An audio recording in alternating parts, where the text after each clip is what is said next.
Hi, everyone. Welcome to the Insightful Leader Live. I'm your host, Rob Mitchum, the editor-in-chief of Kellogg Insight. And I'm here today with Kellogg professors Matthew Groh, Julio Ottino, and Brian Uzzi to talk about the Smart AI Adoption Playbook for Organizations. Before we begin, just a few housekeeping notes. The Insightful Leader Live is brought to you by Kellogg Insights, which is the digital magazine for research and ideas from faculty at the Kellogg School of Management. At insights.kellogg.northwestern.edu, you can find tons of articles, podcasts, webinars like this one on a broad variety of topics in business and leadership, so please check it out.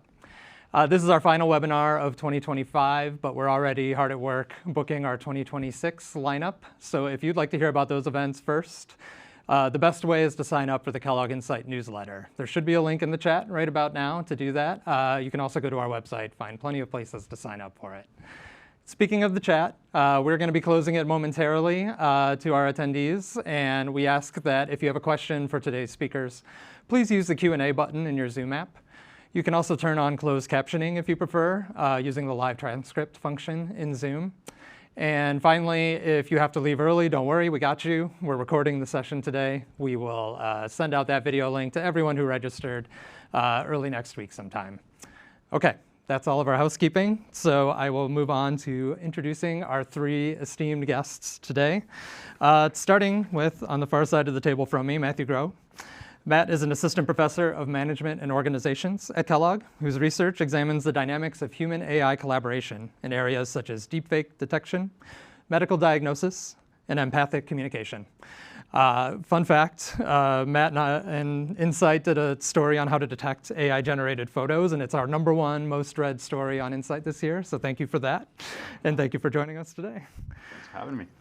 Between the two of us is Julio Ottino, who is the distinguished Robert R. McCormick Institute Professor and former Dean of the McCormick School of Engineering and Applied Science, as well as a Professor of Management and Organizations at Kellogg. Ottino is an engineering scientist known for his research in chaos in complex systems and a scholar on the convergence of art, technology, and science. Thank you for joining us, Julio. Thank you, Rob. And then joining us remotely is Professor Brian Uzzi, who is Richard L. Thomas Professor of Leadership and Organizational Change at Kellogg and co-director of the Ryan Institute on Complexity. Brian's work focuses on the link between social networks and human achievements and the role of AI in mind and machine partnerships. So we have the best panel possible for today's conversation, I think. Thank you all for joining us today. Thank you, Brian. All right, so to begin, I think it's safe to say we're past the phase where companies are asking, should I use AI? And moving into the phase of what should I use AI for? So there's lots of frameworks out there for different fields, different types of organizations. Our Kellogg colleague, Jim Lisinski, has a framework called the 3 A's of AI for marketing. Another colleague, Hatim Rahman, has a framework on how AI affects inequality in the workplace. So I wanted to start with Brian. Talk about the playbook. What's different about it, and what challenges were you trying to address by putting it together? Okay, sounds great, Rob. Before I begin, though, if we have any Kellogg students out there or former students, you might recognize the background. I'm downtown in Wiebold Hall, zooming into you. My colleagues are in the fancy studio back at the hub. Nonetheless, what about the framework? Well, I'd say look at it in the following way. There's basically two types of frameworks that I've observed as I look across the literature. There's the how-to framework, which tends to be very focused on, here is a specific AI tool that you could implement to get a specific outcome. That could be using natural language processing to analyze your socials. It could be, how do you use image processing to better detect anomalies in someone's image, health image. Or it could be putting sensors in your product so that you know when they might need to be replaced. It's very focused and somewhat narrow, but you get an outcome that you want. Now, that framework I've heard lots of people try to adopt, and it has its value, but we wanted to develop something where we felt that there was a hole in the literature and how people are thinking about things. Why? Because when people use the first framework, they're often worried that they're missing something. They don't know about what else might be out there. Where does the terrain of applications of AI that I might be able to use. And in doing that, I could begin to better understand of all the things out there. Don't just choose maybe the one thing, but think about a strategy for integrating AI into numerous functions that can align and complement one another. And people feel this way because, like right now, I think we all sense everything you said about AI, but also that we basically only just scratched the surface of kind of the capabilities of large language models. And we don't want to narrow our focus too early. So Julio and Matt and I developed a strategic framework that really helps companies understand what are the ways in which AI could be applied throughout their organization to begin to develop integrated strategies for integrating AI into the DNA of the firm. And not just for very narrow specific things, which are always important and are a great basis for AI, but really thinking about what's at the very top of your destination with AI, which is really about these mind plus machine partnerships. How do you get a fusion between the best of the machine and the best of your human minds? And in that sense, I think that's where our approach is quite different and really distinctive in that it's at the level of strategy. Excellent. Thank you, Brian. Matt, so the playbook is organized into 3 levels, 3 topics that we're going to dig into over the course of the hour today. Can you briefly introduce those topics and say a little bit about what they are? Sure. So as Rob was saying, the playbook's organized into 3 topics, or 3 levels, I like to think about it. And in these 3 levels, what we're really doing is coming up with a way for you to think about thinking. So it's metacognition. That's the academic nerd word for it. But thinking about thinking, and at the very first level is automation. So it's how AI can just do stuff for you without any supervision. And that's often what many people think about it. And we can talk about examples in a moment, but I want to give you like the 3-level framework. The next level is answers. So AI can give you, large language models can give you answers to questions you have, but you might need to verify it in some way. Because as we know, hallucination is a big problem. Verification could be that you double check a link, that link actually exists or the reference actually exists, or it might be verification because you have some kind of expertise that aligns with in some way. But that's answers. And that is going to not be as autonomous as automation is. Mm-hmm.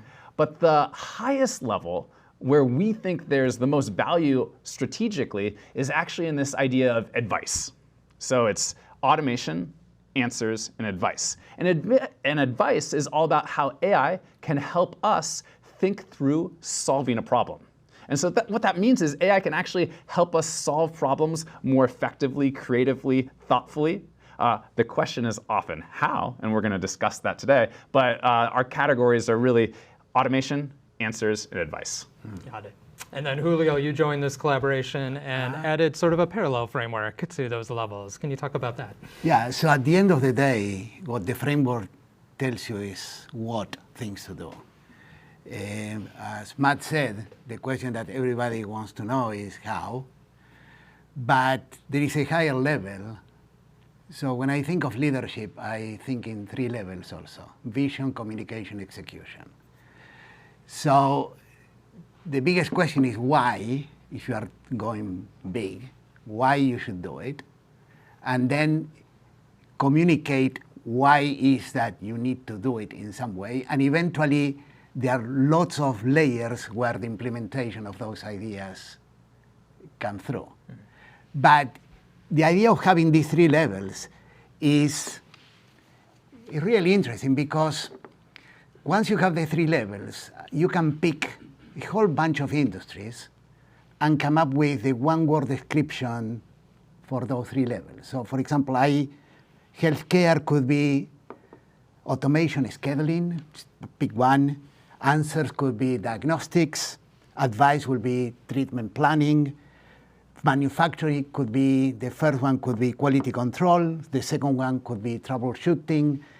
The third one could be process optimization. Education, for example, the business that we're in could be, first one, grading assignments, attendance tracking, routine stuff. The answer could be more curriculum resource discovery, training individual path for education identification for different people. And then at the highest level would be pedagogical, different approaches, different courses. But for the same thing, you could think of even real estate. Could be property listing updates, tenant screening, the first level. The second one could be market valuation estimates, zoning regulations.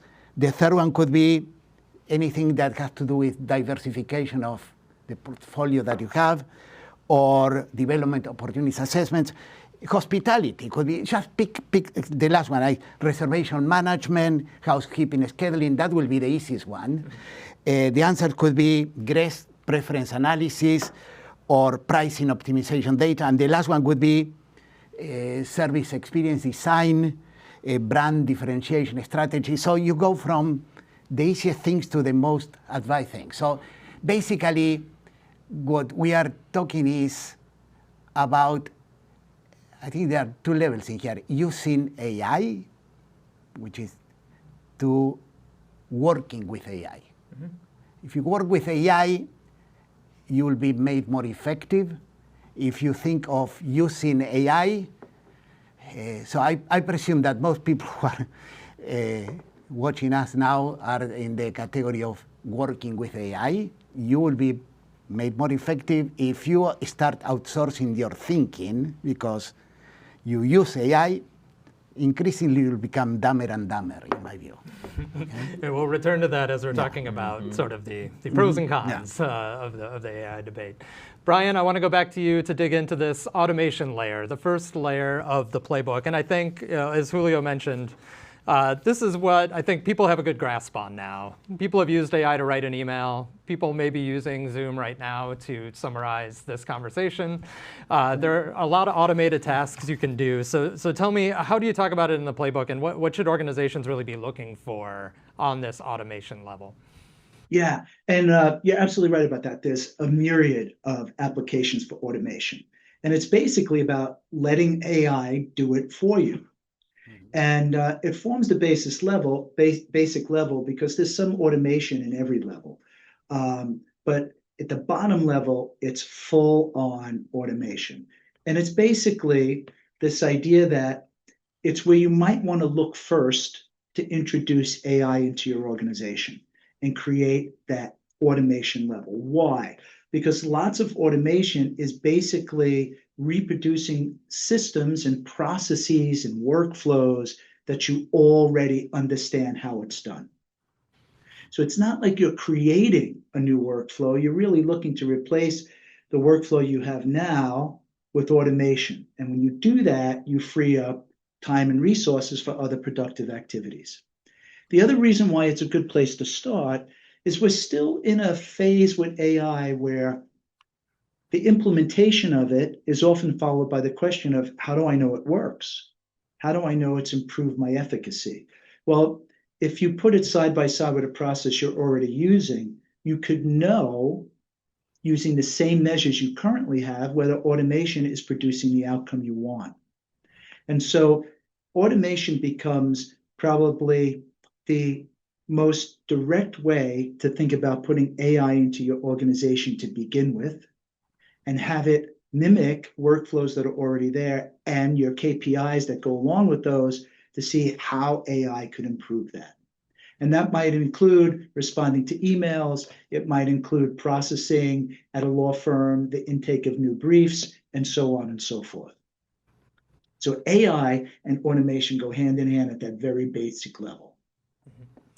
Great. So there are a lot of examples that I think our viewers will be familiar with, that we're all familiar with automating using AI. But what are some innovative examples that you've seen, some like the stretch cases for this level? Sure. So I think maybe the first three that come off my mind are coding, persuasion, And I'll give you like one stretch real-world example of medical scribes. And so coding, maybe a lot of people have heard about this, where AI is actually very good at coding, but I want to give some of the facts that we see that Andy Jassy, for example, CEO of Amazon, is talking about. He says they're getting right now $250 million of annualized savings because their engineers can now do all the refactoring, all the kind of boring code stuff to keep up databases, not to create new products, but to just make sure that the current products that you have stay up to date with changing technology. That would often take, let's say, 50 days to do certain specific tasks. That goes to 5 hours. And so because that happens for many, many employees over, they essentially estimate $250 million annualized savings. So that's like one version at a large organization scale. But also coding happens at the vibe coding level. So vibe coding is this cool term created by Andrej Karpathy, great AI influencer. He was also responsible for initial self-driving car stuff happening at Tesla and another founder of OpenAI. But what he kind of first got colloquially known for with respect to vibe coding was something that now MBA students are doing all the time. You can literally just go into Claude or Gemini right now, ask to build an app, and it will build an app for you. So I've recently built some interactive exercises for my MBA students, just going back and forth, having these interactions. And then what I have is actually software that I can deploy on a new system that can do an exercise around reinforcement learning and how to balance exploration and exploitation. So that's coding. That's one example, okay? Persuasion, this is like another, I think this is kind of crazy because usually we don't think that we're gonna be persuaded by an AI to do something we wouldn't otherwise do. Last year, a colleague of mine, a former advisor when I was at MIT, he published with his colleagues a paper in Science around how ChatGPT can convince people who believe in conspiracy theories to no longer believe in conspiracy theories. Okay, and so they essentially find that not everyone changes their opinion, but there's essentially about a 10 to 15% drop of people who, after this conversation with, it's not just ChatGPT by itself, they put in thoughtful prompts, so there is some design oriented around this. But by having thoughtful prompts with ChatGPT, you can actually convince people to change their opinions. And why is that? Is it because they're using manipulative personal information or emotional messaging? No. It's about cold hard logic, offering facts upon facts upon facts, and being tireless. And often, Thanksgiving's coming up next week. I don't know if anyone on this audience has an uncle like maybe I do, where they, sometimes share these ideas. You're too tired to ever debate against them enough to convince them to change their opinion. AI doesn't tire. So that's like one area, and I say that because companies are using that persuasive tactic to make sales. So Sierra AI is a customer service company, they're an AI company that has a customer service bot that is in a lot of places right now. An example of that is it's in a lot of flower stores. So when you're ordering flowers for Valentine's Day or Mother's Day or whatever day you might order flowers for your partner's birthday or something like that, you might be interacting with a chat agent. And that chat agent is now upselling you and sees your order history, knows the kind of things you do, and based on that, it can, essentially get a little bit more money for that flower company and also get money for Sierra AI. So just an effective use case, and many organizations can be thinking about this. And the last one I want to talk about was this scribe. So scribe is a profession. There's an old profession of being a scribe, but today there's a medical scribe profession, and that's really important for getting clinical notes because when you're talking with a doctor, maybe you as a patient don't know all the medical terms, but the doctor is using very precise medical terms, and actually translating that to text requires a lot of knowledge. Turns out that companies like Abridge, now valued at $5.2 billion, or companies like Mobius, which is a smaller startup in that space, but also doing really awesome work, can actually just come in, allow doctors to focus just on the diagnosis and the interaction and the treatment plan, and not have anyone else in the room. So it cuts costs in a little bit, but more than that, it actually organizes information in a better way than it's ever been done before, so then you can track your patients more effectively. And then on top of that, hospitals can identify trends that weren't as easy to identify before. or at least that's possible. I don't know that it's yet being done, but there's just so many opportunities with just this base of automation. Yeah. As someone who is married to a physician, I have seen this firsthand as a way AI is improving quality of life and quality of work. So yeah, absolutely see that. Julio, so the idea of communicating the vision for AI within an organization. Automation isn't so simple maybe, because on one hand it's providing some early wins that show the value of the technology, but it's also where a lot of people's fears around AI are, I think. Like, will AI replace me? Will it take my job? So how does an organization balance that? How do they emphasize the positives without bringing up the negatives? I think you have to demonstrate the value of AI, and obviously AI will replace some things. The best scenario is where maybe medical diagnostics is one, where the combination AI-human is still better. But there is no question that AI at the level of automation will replace people, okay? I think at the other extreme, I would say that I don't know if there is a single best example of a company that is completely AI driven, or the vision of that company couldn't have happened without AI, something that is uniquely AI. But if you are sitting in any organization, I think at the other level you have to think how AI can reshape the entire industry value creation, what new capabilities could appear that could give you, but everybody thinking about this, competitive advantage. How can you implement human machine AI collaborations that would increase value to what you are doing? But the value in articulating the things has to be, I thought leadership is vision, communication, then execution. They are all complicated, okay? And you better be good in two of these, okay? But you can be the person with a vision, but you need help with the communication, or vice versa. You could be the one who encapsulates a vision, can put it out there, but is fantastic in communicating, persuading the idea. By the way, when I think of vision, communication, execution, I think of Steve Jobs. Amazing at 3 levels, okay? Vision, wow. Communication, the guy could have been the leader of a religious cult. And execution, paranoid about every minute detail. So, yeah, there are problems at the 3 levels. But if you start at the level of automation, there is no question that if you start putting AI-driven robots in a warehouse in Amazon, you will need less people. And the question is, can you assimilate those people into higher level activities, less boring, less routine? But this is where communication becomes an art, because you have to kind of present a case that may not be wholly positive for everybody. Right. Great. Well, let's move up a level to the second section, which is answers. So going back to Brian, I think this is an area where people are starting to understand using AI to find answers to things. But I guess maybe the skeptic's point of view is, how is AI better than using the internet, using a search engine, or even better than just the way humans have done research for centuries? So talk a little bit about where you're thinking of this. Yeah, exactly. So advice is really about having AI find it for you. Automation is do it for you.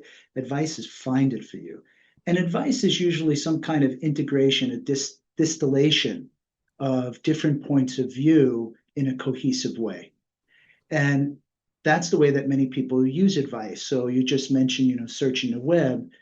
I could ask a large language model to tell me about something. How much is the price of the foundation of a home that needs to be 15 feet above ground level? And I might spend an hour looking at different websites trying to integrate all that information. AI does some of that integration for me, and that is advice, and that is very powerful. Brian, can I stop you 1 second? I think what you mean to say is it's answers, but I think sometimes it's complicated because we have this automation answers advice framework, and then the A's get all tripped up. But I think I'm sorry, answers. Yeah, I'm sorry. We're talking about answers. Thank you, Matt. No worries. I got so yeah, exactly. Answers about finding it for you. So let me share a piece of research that I'm doing with Matt. And what we're doing is we're looking for answers to group interaction and performance. Now, for a very long time, social scientists have, given us different ways to look at teams to know whether the team's going to be performing well or not. So communication between the leader and someone in the room, body language, tone of voice. But as humans, we're very limited. We could look at one of those things at a time, maybe just the body language of someone else in the room. But we know that everybody else in the room has got some body language going on. The machine could give us answers simultaneously about the body language of everybody in the room, because that answers the answer is out there. We can't necessarily acquire it ourselves, but with the aid of the machine, we can learn so much more about a group. Think about it this way as a simple analogy. Maybe you're watching a soccer game and your eye is focusing on the person dribbling the ball. That's all you could basically do. But you have a sense that the position and movement of everybody else on the field is contributing to how well the team is performing. AI can give you an answer to everything. So it does not only search quickly, as you might have said, but it also allows us to collect much more information simultaneously to get a comprehensive picture of the world around us and potentially fill in more blind spots all at the same time.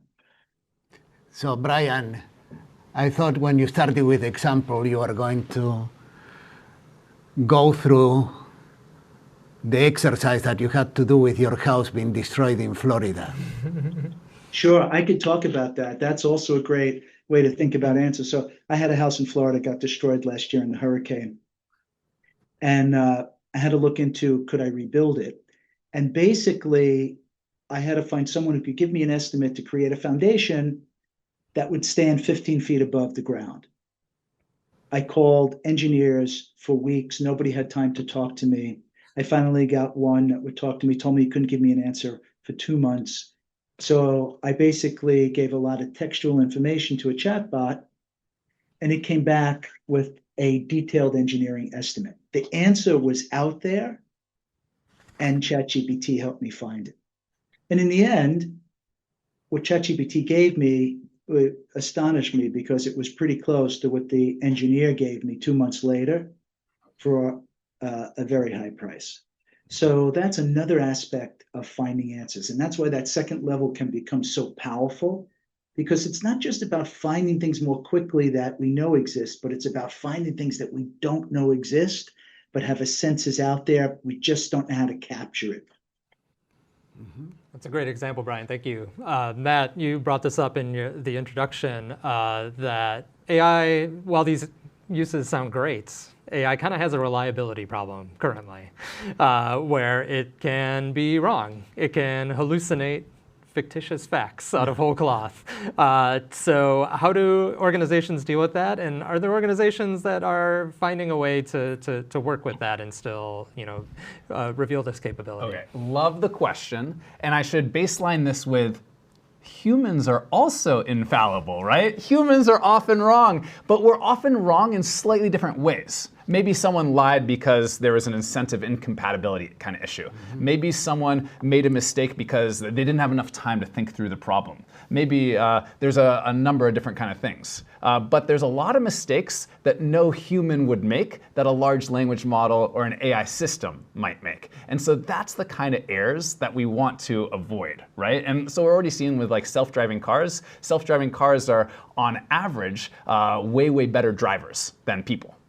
But you could never imagine that like maybe somehow the self-driving car system all got hacked at once, and then all cars turned left at once. That would never kind of happen to humans because we're just like not built in that kind of way that we're all going to turn left at 12 o'clock, you know? So that's like one thing to think about some of these differences. But I like to think about the medical space because the medical space is where there's really high stakes, and a lot of times AI is actually outperforming doctors. I'm not saying that we need to substitute doctors for AI. And in fact, like because it's so high stakes and we don't know when AI is going to make the error, we don't want to substitute doctors for AI. But because AI is often getting things right, and I'm thinking about like just in the last year, there's been lots of really well-respected science journals publishing papers, often by companies, like authors from companies at Microsoft or Google, showing that on really challenging medical questions, AI systems are able to answer it. And answer it actually at less cost, like all the kind of labs and tests that you'd have to order to diagnose the patient, than physicians would be. And it could be that they're like twice or triple as accurate and way, way less costly, these AI systems. And in my own research, I've done stuff in skin disease, specifically diagnosing skin disease and looking at how doctors compare to dermatologists and also primary care physicians. We see a lot of examples where AI systems can actually beat the physicians. But then the thing is, there's often these blind spots. And then so what we have current research that's trying to map what's a physician blind spot look like, what's an AI blind spot. And if you can combine the two, then you can make a complementary system that actually gets the best of both worlds.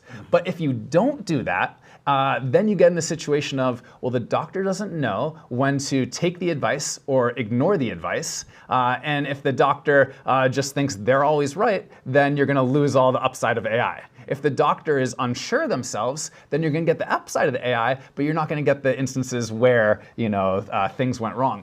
What's really nice, though, is if you have expertise, that means there's some verifiability built into this like answering system. And so when you're given some skin disease and then the AI suggestion of the diagnosis is X, you might have thought, well, I never would have considered X, but I can't rule that out. And since I can't rule that out, I'm going to include that. And so basically it expands often our thinking. And so where otherwise you would have said, oh, it's for sure atopic dermatitis or some specific thing, you're like, well, I didn't, there's thousands of skin diseases. I didn't think about this one, but now I can consider it. And by expanding our thinking like that, it allows us as humans, experts in whatever domain, to go down another rabbit hole, see if that maybe matters for this situation. And if it does, then bring it to bear. And so I think this can be really helpful for just expanding the way people are thinking. Mm-hmm. So more of an alternate point of view instead of a source of truth. Right. Mm-hmm. Yeah. Julio, I saw you give a talk recently where you included a really interesting quote from Pablo Picasso, I think in the 1960s sometime. Yeah, 68. And he said, "Computers are useless. They can only give you answers." Yeah, that's the essence of, 1968 was prehistory in terms of IBM 360 was there. You have to punch programs in cards. But still, AI is a collaborator that becomes as good as the questions that you pose. So in my view, there has to be a renaissance in question abilities that people have, because AI will not do the thinking for you. It will not come up with something completely. Sometimes the best questions already contain the answer. But what is at the root of all of this is AI, for the time being, depends on all the data that they can see.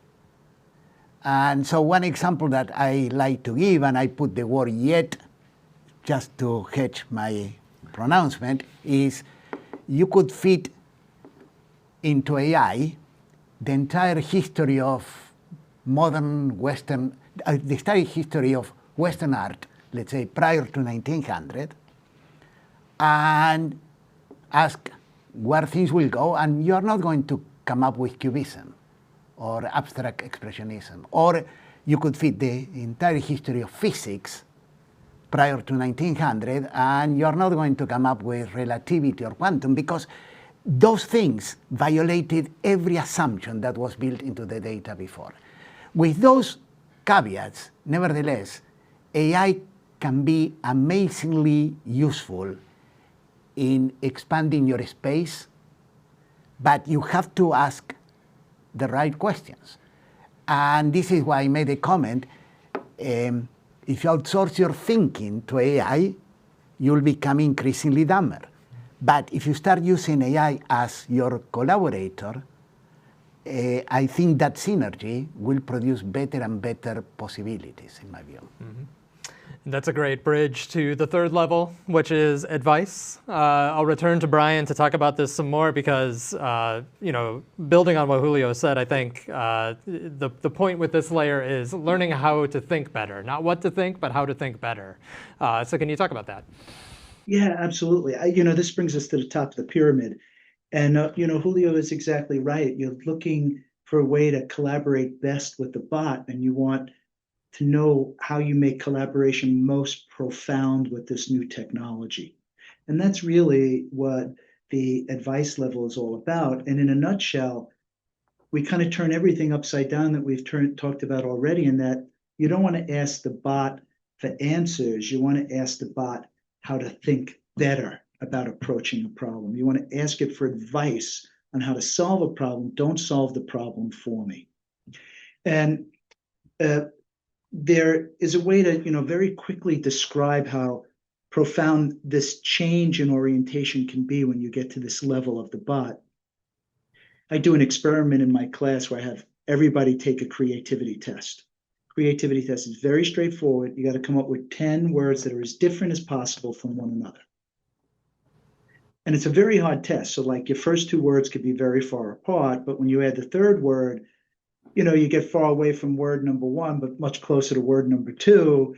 And so working through that optimization problem really helps you reveal people's underlying ability to be creative. So everybody in the room takes the creativity test, and then I give them the option to have the bot take the creativity test for them. And I poll the class, how many of you think the bot's going to do better than you? And to what Julio just said, that the bot has like all human knowledge in it. Everybody in the room is like, hey man, the bot is just going to, kill me on this. It's going to be so much better. So then they choose a bot, they have the bot do it for them, and they get their scores. Now, do you think that they do better, worse, or the same as the bot? On average, there's no difference between the bot's average answer and the class's answer.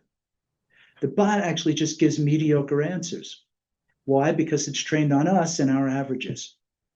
That is the kind of shift in orientation that people have to make as they start to begin to use and collaborate with the bot. To make things worse, I also give them the chance to collaborate with the bot. Let the bot give you 10 words, and then you could go in and change the ones you want to increase your score. And when you see that, that's when you see the second problem at this level, which is that people basically defer to the answer of the bot and make very few changes. And in the end, they don't do any better. So what you're looking for at this level is to keep in mind that if you want to do something creative, if you want to boost your innovativeness, you've got to ask the bot not for answers, but for how to do it better, so that you can then introduce, your own special sauce, your own colors. And that integration is what makes collaboration most profound. Excellent.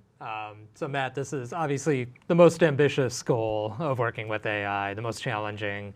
Where are we starting to see early examples of this happening out in the world? Yeah, so I think there's actually a lot of spaces.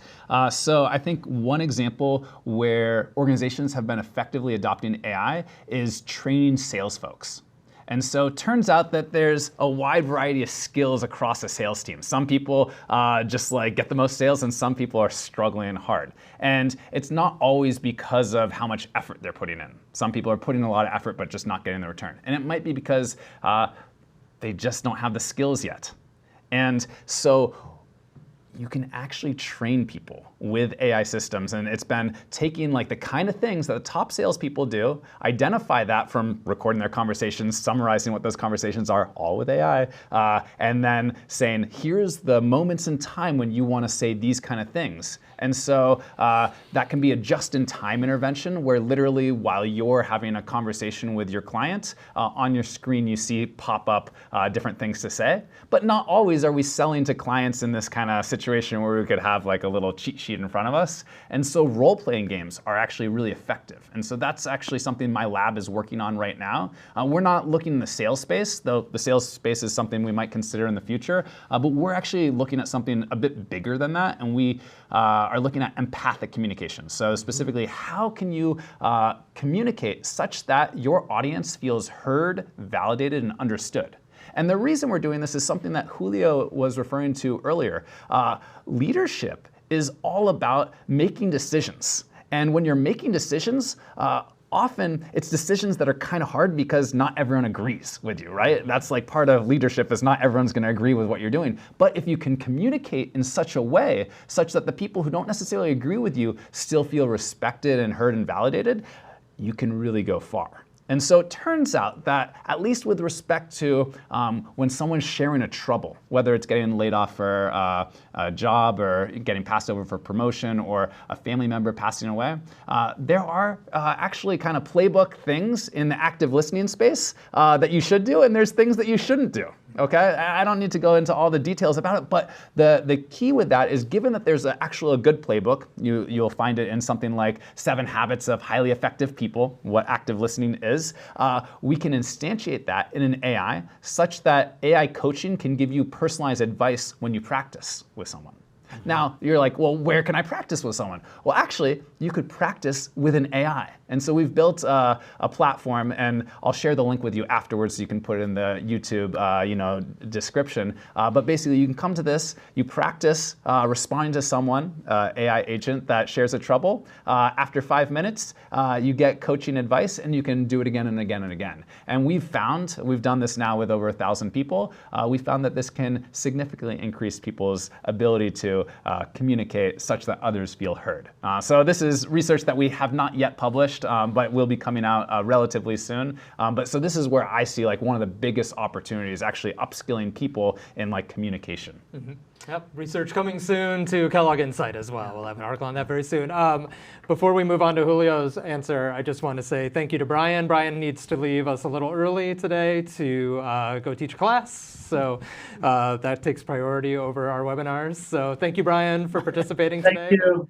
We still have 15 minutes left with Julio and Matt to answer some more questions from the audience and from myself.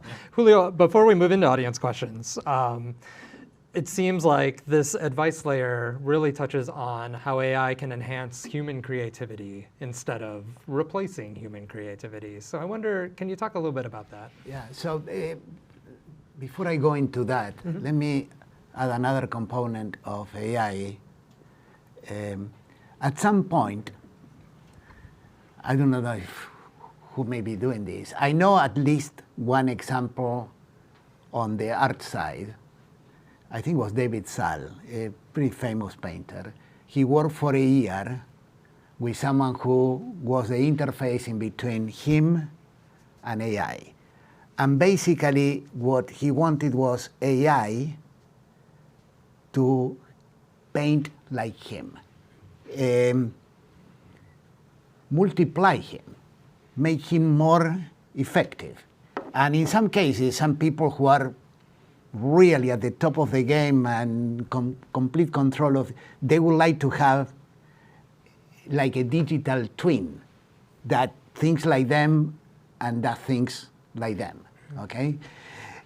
But this was an example on the art side, okay? So when AI sort of bubble up, some of the first examples were on art, because art is supposed to be creative. And the examples were along the lines of, look what this AI, by the way, if you use AI, I always use 3 different kinds and see how they give me different answers for, but in this case was one.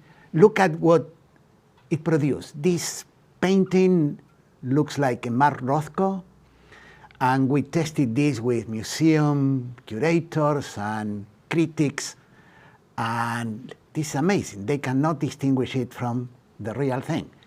That's a bad example. Mark Rothko happened. There is no other place for another Mark Rothko. That's not creativity in art. In art, you have to create your own DNA, your own space. So the problem is, how do you, in creativity, there are ideas that are big, okay? They are big because they solve something that was an empty space in the domain of knowledge. You can put it there, expand the domain. Sometimes they are big enough that they push the boundary of the domain. Sometimes they kind of break through the boundary. That's what I call breakthrough. But at the highest level of creativity is what I will call a break with. Is everybody was thinking in this particular way because every idea was anchored in this mode of thinking, and somehow you come with something that opens a new domain, okay? That's really tough. But the only way to get there is to move your favorite AI system to a point in which those things become possible.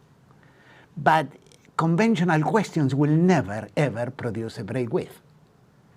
Everything will be a melange, a mix, for example, in art, of every painting ever produced by Rothko, and he will produce another one that looks like him, but is not distinctive enough. So the question is, how do you break with the assumptions of a given domain? Because those are the ones that they break with, the ones that produce something so uniquely creative that opens a new, completely domain. Mm-hmm. Okay?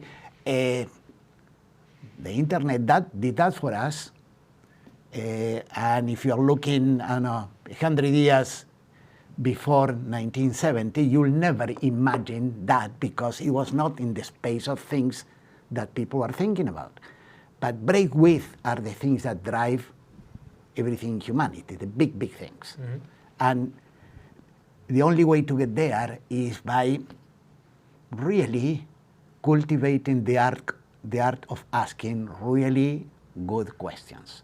The kind of questions that contain almost the answer. And what you want is a refinement of the idea. But I think we have to teach more that, the art of asking questions. Mm-hmm. I want to use the last 10 minutes here on some audience questions, which I believe are from genuine humans, not AI, but who knows. I have a good one here that is about what does success look like? So when an organization launches an AI initiative, you mentioned Amazon and cost saving or time savings, but are there bigger versions of success that organizations should be looking for as they're assessing how well these things worked? Well, at the basic level, when you use AI to do something that you're already doing, you have a metric and you compare the old metric with a new metric. But if you start doing more revolutionary things, I think some of the metrics are yet to be developed, really. Because the biggest applications will change something that is extremely hard to quantify, and is the culture of a place. And I don't know what metrics you'll use for that off the top of my head, because it's very hard to, culture is the hardest thing to measure. And when you change things, it probably things that connected with culture are the first things to go, because you don't know how to put a number to that. But at the end of the day, that would be the biggest changes in any implementation of AI within an organization. Mm-hmm. I have no idea what more to add to this, really. Yeah, Because Matt, when we talked about your empathic communication paper, Yeah. one thing that jumped out to me was you don't necessarily want the AI to be as good as a human, right? Like that isn't the right measuring stick to think about AI effectiveness. Well, this is where it gets really interesting is sometimes your measurements might show that AI is more effective than a human depending on how you measure it. So if you're just saying this text response that came from an AI versus this text response that came from a human, and you don't say what it came from, then people are often going to prefer the text from the AI, so to speak. And they might even say, if you told them it's AI and human, they might still say, I like the AI one.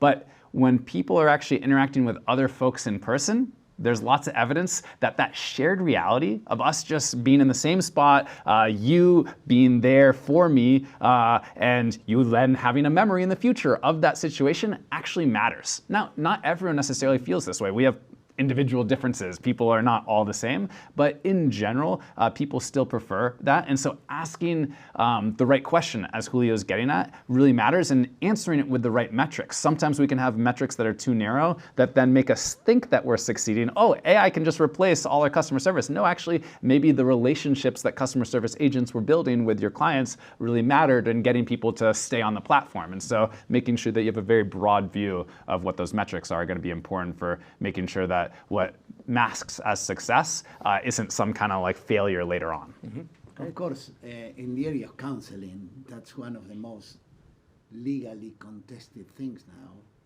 I did a fireside chat in the law school maybe a couple of months ago, and with the former dean there of the law school. I thought maybe there will be 30 lawyers or students.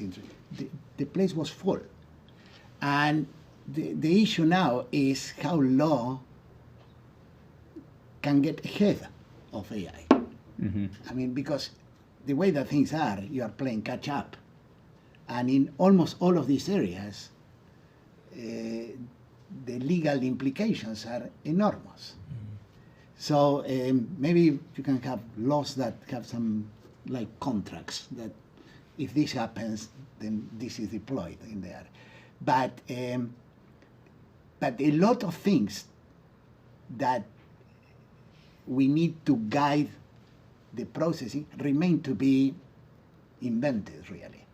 Like metrics, you ask for metrics. We don't have those there. Mm-hmm.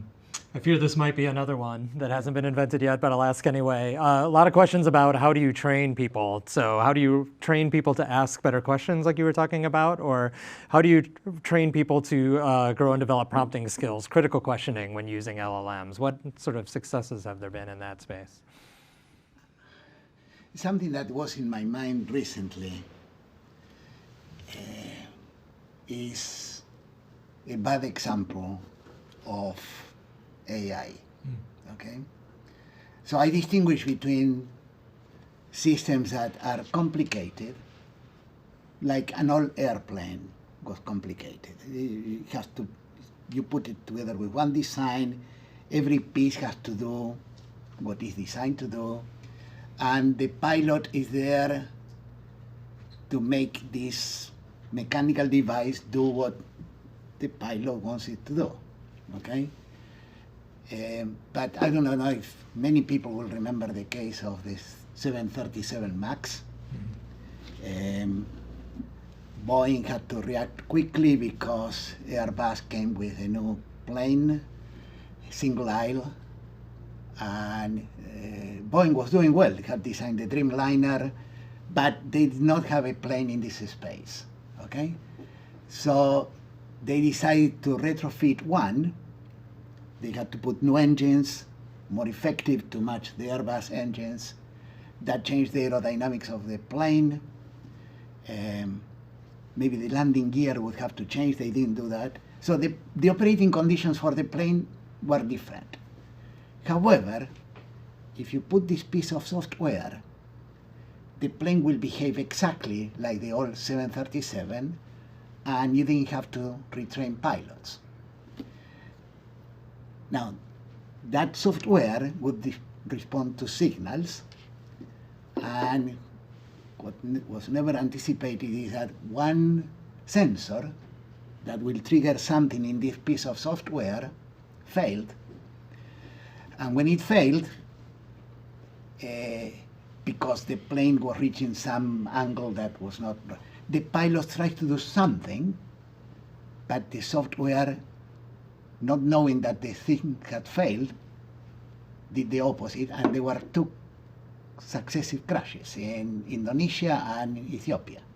So the point is, if there is AI anywhere and it's hidden from view, you really have to think about consequences, like when the system becomes complicated as opposed to complex. A complex system is one in which the things think on their own, outside human intervention. Mm-hmm. And I can see so many possibilities where things go way beyond the 737 MAX, that that's something that should be really thought very carefully. Mm-hmm. Matt, do you have any ideas for training people on asking the right questions? Yeah. So I'll say first, it boils down to curiosity. But then how do you instill curiosity? And I should say why this problem is harder than, and the problem being, consultants used to deploy new technologies like Workday in some new kind of company, and then you'd have a consultant from Deloitte going in and teaching people at this new organization how to like integrate Workday into their systems. There's a specific thing that solved a specific problem. Large language models today, the Gemini, Claudes, ChatGPTs of the world, are general purpose problem solvers. They can't solve everything, but they're general purpose in all the examples that Julio said at the very start. And so what I do in my classes is try to provoke surprise and awe among the students so they think, oh, I never thought that way. By thinking, I've never thought that way, Matt's showing me these things, I can discover these things also for myself. You don't necessarily need to get a PhD to be interested in curiosity. In fact, like I have a 1.5-year-old, and let me tell you how curious she is. She's the most curious human being I've ever seen in my life. But curiosity is inherent to who we are. When you think back about your inner child, who you were at 5, 6 years old, a lot of times you think about curiosity for the kind of professions you want to explore and all that kind of stuff. And sometimes as adults, we tamper our curiosity. And I think that's actually a big problem in addressing stuff in the workforce, is people aren't engaging their curiosity because they're busy with all the things, picking up from daycare or whatever else. But if you make time for curiosity, then you allow for skill building, you allow for creativity, and you allow, and part of this automation aspect is allowing for that extra time so people can reorient to the world. And we just need to give space for that reorientation, which comes from a drive, and that drive has to be curiosity. Mm-hmm. But curiosity is probably I think I can teach people how to be more creative, but it's very hard to teach people how to be more curious. Mm-hmm. It's as if we all start with high levels of curiosity, and then as we go, even as we get educated, we are kind of bounded within lines that we don't see, but curiosity diminishes. Mm-hmm. We get too comfortable in knowing spaces well, and we don't explore things in neighboring spaces. But the ability to explore neighboring spaces, in my view, is central to the questions that we can ask that are outside the norms of the space that you kind of inhabit. And that's the only way to come up with new ideas, is to break from those boundaries. So curiosity is at the very core of all of this, in my view. Well, I am curious to ask all of the great questions we have here, but we ran out of time, unfortunately. So I want to say thank you to Julio, thank you to Matt, thank you to Brian, who's already left us, but maybe he'll watch the video later. And thank you to the audience for attending today and for providing us with so many great topics and questions. We're going to try and get some of these answered for Insight articles, I think, over the next few months. As I mentioned, this is the last webinar for 2025, but please do sign up for the newsletter to hear about our 2026 lineup. We should be announcing the first one, that is going to be in January in just the coming days. So that's all for today. I wish you all a safe and happy holidays, and we'll see you next time.